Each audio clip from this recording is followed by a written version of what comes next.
네, 6.4 지방선거를 앞둔 정치권 움직임부터 알아보겠습니다. 새누리당은 서울시장 경선을 놓고 진통이 이어지는 가운데 황우여 대표가 진화에 나서면서 김항식 전 총리의 복귀가 임박한 것으로 보입니다. 새정치민주연합의 안철수 공동대표는 박근혜 대통령에게 기초선거 무공천 문제 등을 논의할 회담을 열자고 제안했습니다. 취재기자 연결해서 내용 알아보겠습니다. 이강진 기자. 네, 정치부입니다. 네, 김항식 전 총리, 지난주 금요일부터 지금 경선을 보이콧하고 있는 상황인데요. 황우여 대표가 진화에 나섰다고요? 네, 경선을 보이콧한 것은 아니고 일정을 취소하고 있고요. 네. 황 대표는 여의도 당사에서 기자회견을 열고 김항식 전 총리가 오해와 억측에 휘말리게 한 상황을 안타깝게 생각한다며 경선관리위의 자체 조사 발표에 의해서 오해가 풀리기 바란다고 밝혔습니다. 황 대표는 이어 여러 혼란이 야기되는 일이 없도록 공천관리위가 보다 완벽한 운영 관리를 해줄 것을 당부했습니다. 서울 지역구 의원들의 자택 방문에 이어 황우여 대표가 직접 나서 유감을 나타내고 재발 방지를 약속함에 따라 사흘째 집거 중인 김항식 전 총리 측은 활동 재개 시점과 방식을 놓고 고민하고 있는 것으로 전해졌습니다. 어제 의원들이 방문한 자리에서 김 전 총리는 경선 과정에 불편한 심기를 나타내면서도 당을 곤혹스럽게 하는 일은 하지 않겠다고 말해 경선 복귀 가능성을 내비친 바 있습니다.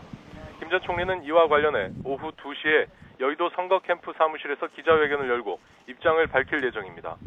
이런 가운데 서울시장 경선에 나선 정몽준 의원과 이해운 최고위원은 오늘도 현장에 나가 시민들과의 접촉면을 넓히며 표심 잡기에 나설 계획입니다. 경기도지사 경선은 현재 남경필, 원유철, 정병국, 김영선 후보의 4파전이 벌어지고 있습니다.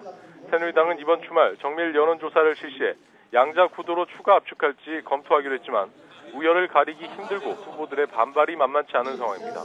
경기지사 경선에 나선 네 후보들은 오늘 여의도 당사에서 잇따라 기자회견을 열고 이에 대한 입장과 공약을 밝힙니다. 네, 새정치연합 안철수 공동대표는 박근혜 대통령에게 회담을 제안했는데요. 어떤 내용을 논의하자는 겁니까? 네, 안철수 대표는 오늘 국회에서 기자회견을 열고 제1야당 대표로서 박근혜 대통령에게 기초선거 공천 폐지 문제를 비롯해 전국 현안을 직접 만나서 논의하자고 제안했습니다.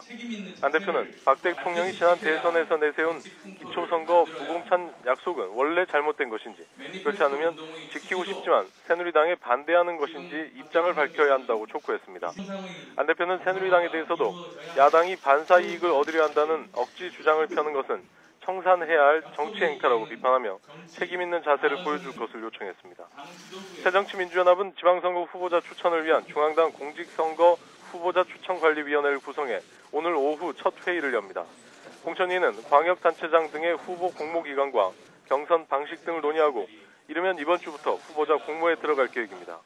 경선 방식과 관련해 당원과 일반 국민이 1대1의 비율로 참여하는 과거 민주당 방식이 기존 당원이 없는 구 새정치연합 측에 불리한 점을 고려하면 국민 경선 방식이 될 것이라는 전망이 나오고 있습니다.